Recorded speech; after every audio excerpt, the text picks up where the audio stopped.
Hello बच्चों, सवाल number 3 के साथ यानी कि 8.1 एक्सरसाइज का क्लास 10th के लिए सवाल नंबर 3 के साथ हम आगे बढ़ते हैं। सवाल नंबर 3 क्या बोलता है, देखिए पहले पढ़ लेते हैं इसको हम। जो हमारा बुक के अंदर भी लिखा है क्वेश्चन ये, और हम यहाँ पर दिखा रहे हैं इस टाइम आपको।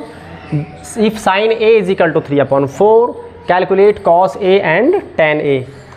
यानी साइन ए की वैल्यू आपको दे रखी है 3/4, आपको कॉस ए और tan a का मान ज्ञात करना होगा।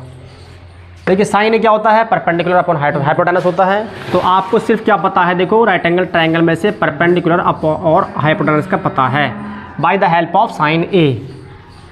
पहले हम ट्रायंगल ड्रॉ कर लेते हैं। यहाँ पर ए आ गया, दिस इज बी आ गया और ये सी आ गया। ठीक है बच्चों, आप देखो यहाँ पर हमें दे रखा है साइन ए के माध्यम से perpendicular upon hypotenuse.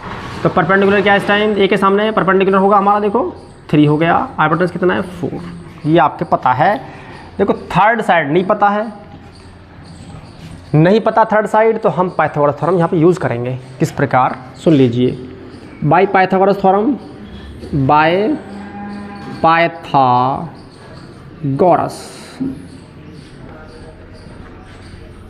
Bye Pythagoras क्या है, देखो A C square is equal to A B square plus B C square. A C कितना है 4 का स्क्वायर मिल गया आपको, ए बी आपको फाइंड करना है, प्लस बी सी कितना है 3 का स्क्वायर आ गया। 4 यानी कि 16 is equal to A B square plus 3 का स्क्वायर होता है 9।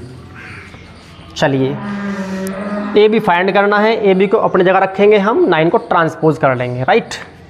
किस प्रकार, देखो इस प्रकार 16 - 9 is equal to A B square is equal to A B कितना आएगा बच्चों, ए बी स्क्वायर आएगा हमारा, 16 में से 9 को माइनस करेंगे हम तो क्या मिलेगा आपको 7। तो यानी जो वैल्यू मिल रही है आपको ए बी किस टाइम क्या मिल रही है, A B is equal to √7। इसी के साथ साथ आपने ए बी फाइंड कर ली है, कितनी मिली आपको वैल्यू √7 प्राप्त हो चुकी है ए बी की। देखिए अब हमने यहाँ पर बेस फाइंड कर लिया है। अब जो बेस फाइंड किया है उसके फाइंड करने की वजह क्या है, देखिए वजह ये रही है हमारी, हमको देखो पहले तो कॉस ए की वैल्यू फाइंड करनी है, ठीक है ना। फिर किसकी वैल्यू फाइंड करनी है आपको, tan a की वैल्यू फाइंड करनी है। चलो जी, जबकि आप जानते हैं, क्या जानते हैं आप, कि कॉस ए जो होगा हमारा इस ट्रायंगल से क्या होगा, बेस अपॉन हाइपोटेनस होगा।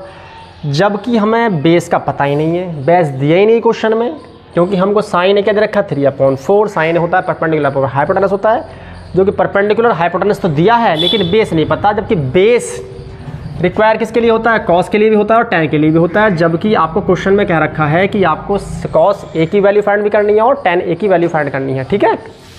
तो कॉस ए के लिए क्या आएगा, देखो कॉस ए के लिए देखो आएगा हमारा बेस अपॉन हाइपोटेनस, यानी कि √7/4। ये आपने फाइंड कर लिया किसकी वैल्यू, कॉस ए की फाइंड कर ली है वैल्यू। अब करेंगे tan a की वैल्यू फाइंड। tan a में क्या होगा, देखो परपेंडिकुलर अपॉन बेस 3/√7, 3/√7। तो इसी के साथ साथ हमने क्वेश्चन नंबर 3 को भी समाप्त कर दिया है, राइट। और कॉस ए और tan a की वैल्यू फाइंड कर ली है हमने, ठीक है ना। तो ये क्वेश्चन नंबर 3 था, हमने पूरी तरीके से पूर्ण रूप से इस क्वेश्चन को कैलकुलेट कर दिया है। मुझे उम्मीद है बच्चों कि आपको इस सवाल को समझने में कोई आपत्ति नहीं आई होगी। अगर बाय द वे आई भी है तो आप मुझे कमेंट में भेज सकते हैं कि सर हमें यहाँ परेशानी है, यहाँ दिक्कत है, तो हम पूरा प्रयास करेंगे हर बच्चे की समस्या का समाधान करने के लिए, ठीक है ना। Note down of this question, post करो वीडियो। हेलो बच्चों, सर सैयद क्लासेस में एक बार फिर आपका स्वागत है। हमारे साथ बने रहने के बहुत बहुत शुक्रिया, बहुत बहुत धन्यवाद आपका यूट्यूब पर। ये सवाल नंबर 4 एक्सरसाइज 8.1 त्रिकोणमिति के अंदर हम बुरी तरीके से इस टाइम घुस चुके हैं, और क्वेश्चन नंबर यहाँ तक कि हम 3 पूरी तरीके से सॉल्व कर चुके हैं। सवाल नंबर 4 का नंबर है इस टाइम पर, सवाल नंबर 4 आपको बताएंगे और सिखाएंगे। यहाँ पर देखिए दिया क्या है, देखिए गिवन है already 15 cot a is equal to 8 sine A और sec a की वैल्यू आपको फाइंड करनी है। सिंपल क्वेश्चन है एकदम, कोई आपत्ति नहीं है, कोई दिक्कत नहीं है। बिल्कुल रिलैक्स माइंड के साथ अपनी कॉपी पेंसिल को लीजिए आप और हमारी वीडियो को देखिए और अपने कॉपी पेंसिल को अपने हाथ में रखिएगा आप, ठीक है ना। समझें, सोचें और कैलकुलेशन जो भी है हमारे क्वेश्चन की उसको आप नोट करते रहें, ठीक है, ताकि आप समझते रहें और समझने में कोई आपत्ति ना आए आपको, ठीक है। 15 कॉट ए दिया है आपको, देखो 15 कॉट ए, सॉरी इससे आगे बढ़ते हैं हम, ऑलरेडी गिवन है ये चीज़ आपको। 15 कॉट ए 8 आ गया, तो कॉट ए मिलेगा बच्चों आपको 8/15। देखिए कॉट ए की मदद से हमको बेस अपॉन परपेंडिकुलर मिल गया है, जबकि आप जानते हो कॉट क्या होता है, बेस अपॉन परपेंडिकुलर होता है, टेन क्या होता है, परपेंडिकुलर अपॉन बेस होता है। ये हम आपको पहले ही फर्स्ट वीडियो में अपनी बता चुके हैं। आप जाएं, अगर बाय द वे डाउट लग रहा है आपको क्वेश्चन नंबर 4 में, तो बिल्कुल आपको हमारी वीडियो नंबर फर्स्ट जो है उस पर जाएं। त्रिकोणमिति की शुरुआत जब हमने की है 8.1 से, वहाँ जाएं, वहाँ जाने के बाद अच्छे से वॉच करें। और जो बेसिक बातें आपको सिखाई गई हैं वो इसलिए सिखाई गई हैं ताकि आपको त्रिकोणमिति के सवालों को सॉल्व करने में कोई परेशानी या दिक्कत ना आए। तो हम बता रहे थे यहाँ पर कॉट ए क्या हो गया, बेस अपॉन परपेंडिकुलर।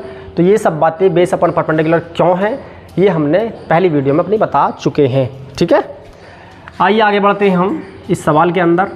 यहाँ पर हमने राइट एंगल ट्रायंगल ड्रॉ किया है, तो इस राइट एंगल ट्रायंगल के अंदर ये दिस इज ए आ गया, बी एंड सी ये नाम दिए हमने वर्टेक्स के। कॉट ए के लिए देखो बेस अपॉन परपेंडिकुलर, बेस कितना है 8, परपेंडिकुलर आ गया 15। अब हमें हाइपोटेनस की ज़रूरत है, हम बता चुके हैं आपको। देखो बच्चों कि हाइपोटेनस फाइंड करने के लिए आपको पाइथागोरस थ्योरम का इस्तेमाल करना पड़ता है। तो क्या कहेंगे आप, बाई पाइथागोरस लिखेंगे और एकदम से यहाँ पर अप्लाई कर देंगे पाइथागोरस थ्योरम, जो होती है हमारी हाइपोटेनस का उसका, यानी कि AC का स्क्वायर बराबर AB का स्क्वायर प्लस BC का स्क्वायर। हम हर क्वेश्चन में पाइथागोरस थ्योरम इस्तेमाल कर रहे हैं ताकि आप सभी बच्चों को कोई कन्फ्यूजन या डाउट ना हो। जिस तरीके से हम आपके सामने यहाँ पर पाइथागोरस थ्योरम इस्तेमाल कर रहे हैं, तो मुझे उम्मीद है कि आप सभी बच्चों को ये अच्छे से रट जाएगी, कभी नहीं भूलने वाले आप। AB कितना है 8 का स्क्वायर, 15 BC 15 का स्क्वायर, 8 का स्क्वायर 64, 15 का स्क्वायर 225। ऐड किया आपने 64 में 225 ऐड करेंगे, 4 5 9 हो गया, 2 एंड 6 8 हो जाएगा, एंड दिस इज़ 2 आ जाएगा। चलो जी, ये मिला आपको AC स्क्वायर। AC कितना मिल जाएगा बच्चों, हम बता चुके हैं आपको पहले भी, जब स्क्वायर एक साइड से हटता है तो दूसरे पक्ष में वो स्क्वायर रूट के रूप में पहुंच जाता है। तो AC स्क्वायर इक्वल टू क्या जाएगा 289 मिल जाएगा आपको। तो आप जानते हैं 289 का जो स्क्वायर रूट होता है वो होता है हमारा 17। तो इसी के साथ साथ आपने इस ट्रायंगल की हाइपोटेनस को प्राप्त कर लिया है, 17 आपको मिल चुकी है। देखिए अब आपको आसानी क्या मिली, अब आप आराम से साइन ए की वैल्यू फाइंड कर लेंगे कि क्या होती है, परपेंडिकुलर अपॉन हाइपोटेनस। तो परपेंडिकुलर क्या है 15/17, ये आपने प्राप्त कर ली वैल्यू। अब सेक ए की वैल्यू फाइंड करनी है आपको। देखो सेक का उल्टा क्या होता है, कॉस होता है। कॉस क्या होता है हमारा, बेस अपॉन हाइपोटेनस होता है। तो सेक क्या हो जाएगा, हाइपोटेनस अपॉन बेस हो जाएगा, ठीक है। तो क्या हो जाएगा 17/8। तो ये आपने क्वेश्चन नंबर 4 भी सॉल्व कर लिया है इसी के साथ। आई होप आपको ये वीडियो अच्छी लगी होगी, और इस वीडियो अगर आपको अच्छी लगे तो लाइक करना बिल्कुल ना भूलें आप, शेयर भी करते रहें हाथों हाथ, और सब्सक्राइब चाहें कर दीजिए, मर्जी आपकी, वरना कोई दिक्कत नहीं है, ठीक है ना। अगर आप अच्छे से नॉलेज प्राप्त करना चाहते हो तो आपको सब्सक्राइब चैनल को करना ही पड़ेगा, ठीक है, नोट कर लीजिए।